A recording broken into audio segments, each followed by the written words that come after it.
உடல் ஆரோக்கியமாக இருப்பதற்கு குடல் ஆரோக்கியமாக இருக்கணும். இதுதான் சித்தர்கள் அடிப்படையாக சொன்ன ஒரு விஷயம். சித்தர்கள் சொன்ன பார்வையில் நம்ம குடல் எவ்வளவு ஹெல்த்தியாக இருந்தால் உடல் எப்படிங்க ஹெல்த்தியாக இருக்கும், அதை பற்றி நம்ம குடல் பகுதி தான் அப்படின்னு சொல்கிறோம்.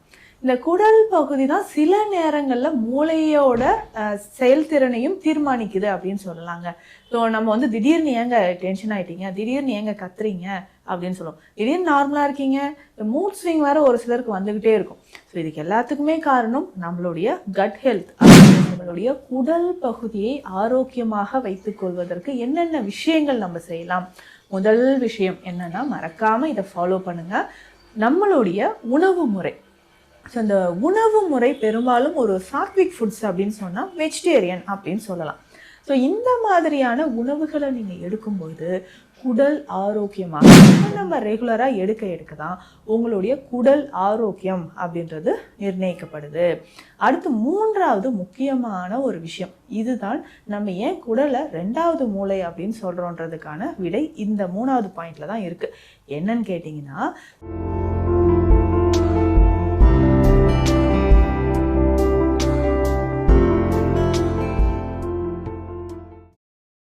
வரம் நேயர்களுக்கு வணக்கம்.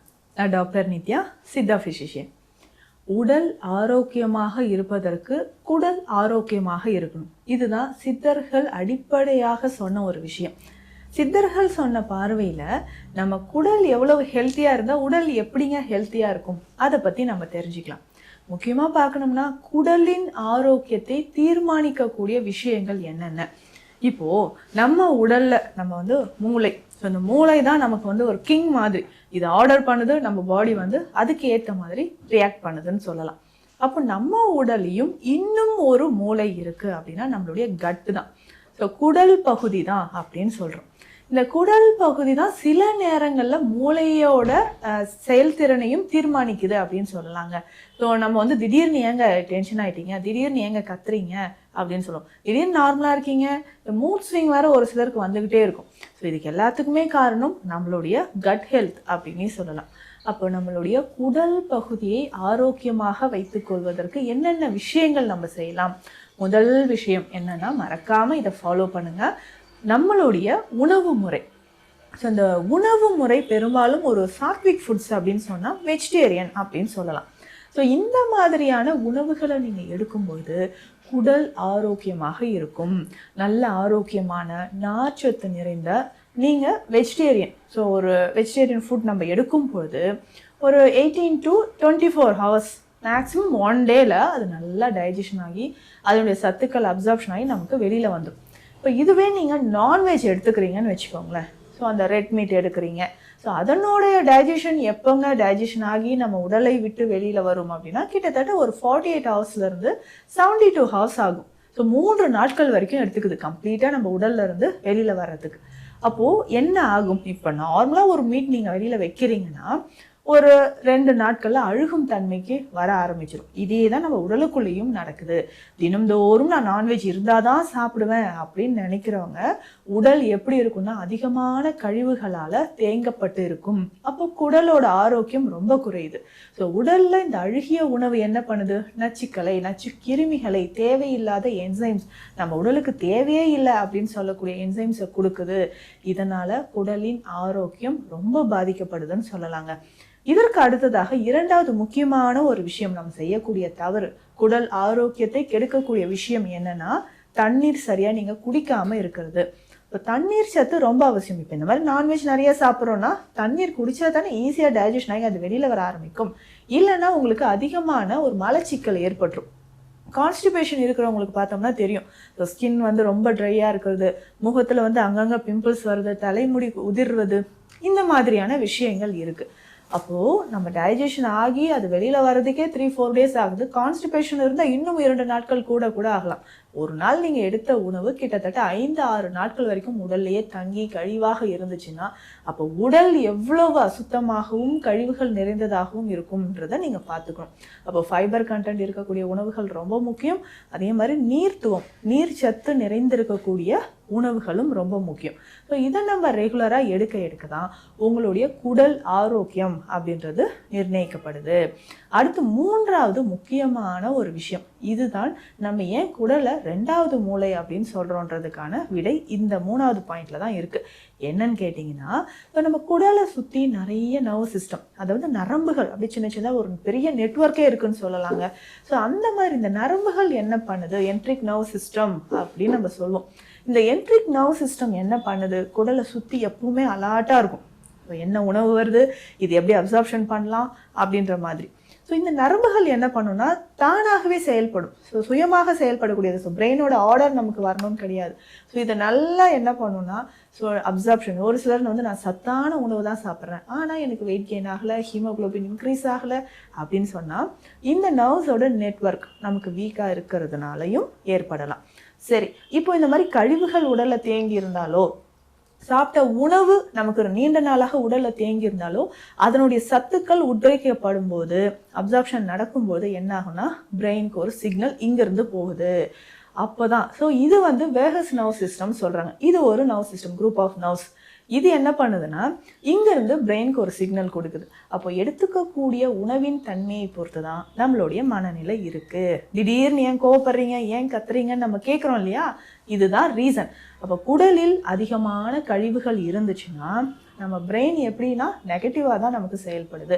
அப்போ ஹாப்பி ஹார்மோன்ஸ்லாம் நமக்கு செக்ரீட் ஆகாது. ஸோ டோபமைனோ செரட்டோனினோ நமக்கு சரியாக செக்ரீட் ஆகாமல் நெகட்டிவ் ஹார்மோன்ஸ் கார்டிசோல்லாம் செக்ரீட் ஆக ஆரம்பித்து என்ன ஆகுதுன்னா, நம்மளுடைய அதிகமாக கோபம் வர்றது, டிப்ரெஷன் அதிகமாக வர்றது, இந்த மாதிரியான நெகட்டிவ் தாட்ஸ், பிஹேவியர்ஸ் எல்லாமே அதிகமாகிடும். சிலருக்கு வந்து ஆன்சைட்டி ஃபியர் அதிகமாக வருது, ஓசிடி கம்ப்ளைண்ட்ஸ் இருக்குது அப்படின்னு சொன்னால் அதுக்கான ரீசனும் உங்களுடைய குடல் தான். ஸோ இது வந்து கரெக்டாக நம்ம மெயின்டைன் பண்ணணும். அடுத்து 4வது முக்கியமான ஒரு விஷயம் என்னன்னா, உடலின் பிராணசக்தியை தீர்மானிக்கக்கூடியதும் உங்களுடைய குடல் பகுதி தான். பிராணசக்தி அப்படின்னா ஆக்சிஜன். ஸோ சித்தர்கள் இதை முக்கியமான ஒரு பாயிண்டாக நமக்கு கொடுத்துருக்காங்க. பிராணனை வந்து நம்ம சரியாக மெயின்டைன் பண்ணணும். ஸோ பிராணன் ஈஸியாக நம்ம பாடியில் நம்ம உள் இழுக்கிறதும் வெளியில் வர்றதும் சரம் அப்படின்னு சொல்கிறோம். ஸோ இது சரியாக இருக்கும்பொழுது உடலும் ஆரோக்கியமாக இருக்கும். அப்போ கட் ஹெல்த் நார்மலாக இல்லைன்னா, ஸோ அப்போது இந்த சத்துக்கள் தான் ரத்தமாக மாறுது. அப்போது ரத்தத்திலும் இந்த சத்துக்கள் இல்லாத போது, ஹீமோக்ளோபின் இல்லைன்னா என்ன ஆகும், பிராணசக்தி உடல் முழுவதும் நமக்கு போகாது. அப்போ பாடி ரொம்ப வீக்காக இருக்கிறது, சோர்வாக இருப்பது, தலைமுடி உதிருது, எனக்கு வந்து ஸ்கின்ல ரொம்ப ட்ரைனஸ் ஏற்படுது, பேசும்போதே எனக்கு வந்து பேட் ப்ரீத் வர மாதிரி இருக்குது. இந்த கண்டிஷன் எல்லாமே இந்த பிராணசக்தி குறைவாக இருப்பதினால் வரக்கூடியது. ஸோ இத்தனை விஷயங்களும் உங்களுடைய குடல் சுத்தத்தை அடிப்படையாக வச்சு தாங்க இருக்குது. இதை எப்படிங்க நம்ம மெயின்டைன் பண்ணுறது அப்படின்னா, நான் ஏற்கனவே சொன்ன மாதிரி அசைவ உணவுகளே எடுக்கக்கூடாது அப்படின்னு சொல்ல வரல. வாரத்துக்கு ஒரு முறை ஹெல்த்தியாக நம்ம சாப்பிட்லாம். அந்த அசைவ உணவே நம்ம வந்து என்ன பண்ணுறோன்னா, நிறைய மசாலா போட்டு டீப் ஃப்ரை பண்ணுறது, இல்லை கிரில்டு ஐட்டம்ஸாக நம்ம எடுக்கிறது, இதுவுமே டைஜஷன் ஆகிறதுக்கு இன்னும் தாமதமாகும். வீட்டில் ஹெல்த்தியாக நம்ம சமைச்சு சாப்பிட்றது ரொம்ப பெஸ்ட்டாக இருக்கும். ஸோ வாரம் ஒரு முறை நம்ம அசைவ உணவுகள் எடுக்கிறது சிறப்பு அப்படின்னு சொல்லலாம். மீதி நாட்களில் நான் என்னங்க பண்ணலாம், இந்த கட் ஹெல்த்தை மெயின்டைன் பண்ணுறதுக்கு rich protein, rich fibre content இருக்கக்கூடிய உணவுகள் மறக்காமல் ப்ரோபயோட்டிக்ஸ் எடுக்கணும். ஸோ ப்ரோபயோட்டிக்ஸ் எடுக்கணும். அந்த உணவு குளிர்ச்சித்தன்மையாக இருக்கக்கூடிய உணவுகள் எடுக்கும்பொழுது உங்களுடைய நரம்புகளும் சரி, மூளையும் சரி நமக்கு காமாக இருக்கும். ஸோ காலையில் எந்திரிச்சோடனே நல்லா கொஞ்சம் நீர் ஆகாரம் குடிக்கிறது, ஊறல் குடிநீர் குடிக்கிறது, இந்த மாதிரியான விஷயங்களை நம்ம எடுத்துக்கணும். இந்த ஊறல் குடிநீர்லாம் குடிச்சிங்கன்னா கட் ஹெல்த்துக்கு ரொம்ப நல்லதுங்க. முக்கியமாக இந்த வெட்டிவேர் ஊறல் குடிநீர். ஸோ இதுதான் மெயின் பாயிண்ட்டாக நமக்கு இப்போ சொல்ல வேண்டிய ஒரு விஷயம் என்னென்னா, வெட்டிவேர் ஊறல் குடிநீர். நைட்டே நம்ம வெட்டிவேரை தண்ணீரில் ஊற வச்சுட்டு காலையில் எம்டி ஸ்டமக்கில் இதை குடிச்சிக்கோங்க. இப்போ வந்து நமக்கு சம்மர் ஸ்டார்ட் ஆக போகுது. தண்ணீர் சத்து உடலில் நமக்கு சரியாக இல்லைன்னா டைஜஷன் சரியாக ஆகாது. உடலில் இவ்வளவு கழிவுகளும் நமக்கு தேங்க ஆரம்பிச்சிடும். நம்ம எக்ஸ்டர்னலாக வெளியில் வந்து ஸ்கின் நல்லா க்ளீன் பண்ணிடும். உள்பகுதியில் நமக்கு இவ்வளோ கழிவுகள் இருக்குது அப்படின்றதும் ஒவ்வொருத்தருக்குமே தெரியாது. ஸோ அப்போது அதை நல்லா கிளென்ஸ் பண்ணணும்னா இந்த மாதிரியான உணவு முறைகள் உங்களுக்கு ரொம்ப ரொம்ப முக்கியம். இதில் உண்மையாகவே பார்த்தோம்னா இந்த நன்னாரியும் மரமஞ்சளும் சேர்ந்த கஷாயம் இருக்குது. அதை நீங்கள் வீட்டிலே கூட ரெடி பண்ணி குடிச்சிக்கலாம் இந்த குடல் சுத்தமாகிறதுக்கு. ஸோ நன்னாரி ஒரு 100 கிராம், மரமஞ்சள் 100 கிராம் எடுத்து கொரகொரப்பாகவும் அரைச்சி வச்சுக்கோங்க. டெய்லி காலையில் இது கஷாயமாக குடிச்சிட்டு வாங்களேன். ஸோ குடல் கழிவுகள் வெளியேறும், தேவையான அளவு நீங்கள் தண்ணீரும் குடிச்சிக்கணும். ஸோ இதனோட டெய்லி நம்ம ஃப்ரூட்ஸ் நிறைய நீங்கள் எடுத்துக்கோங்க. மாதுளை குடலை நல்லா சுத்தம் செய்யக்கூடியது, பப்பாளி நார்ச்சத்து நிறைந்தது, குடல் பகுதியை சுத்தம் செய்யும், மலச்சிக்கல் இல்லாமல் உங்களுக்கு இருக்கும். ஸோ வெள்ளரிக்காய், வெள்ளரி பழம், இது எல்லாமே நீங்கள் உணவில் சேர்த்து சாப்பிடும்போது குடல் ஆரோக்கியத்திற்கு இது ரொம்ப ரொம்ப முக்கியம். இதனால தான் நீங்கள் சித்த மருந்துகள் ஸ்டார்ட் பண்ணும்போதே ஃபஸ்ட்டு நம்ம என்ன கொடுப்போம்னா குடலை சுத்தப்படுத்தக்கூடிய மருந்துகள் கொடுத்து தான் அந்த நோய்க்கான மருந்துகளையும் நம்ம கொடுக்குறோம். ஸோ அதனால் குடல் ஆரோக்கியம் எப்படி நமக்கு ரொம்ப முக்கியம் அப்படின்றத இந்த பதிவில் பார்த்தோம். சித்த மருத்துவம் தொடர்பான மருத்துவ ஆலோசனைகளுக்கு ஸ்க்ரீனில் இருக்க நம்பருக்கு காண்டாக்ட் பண்ணுங்கள். நன்றி.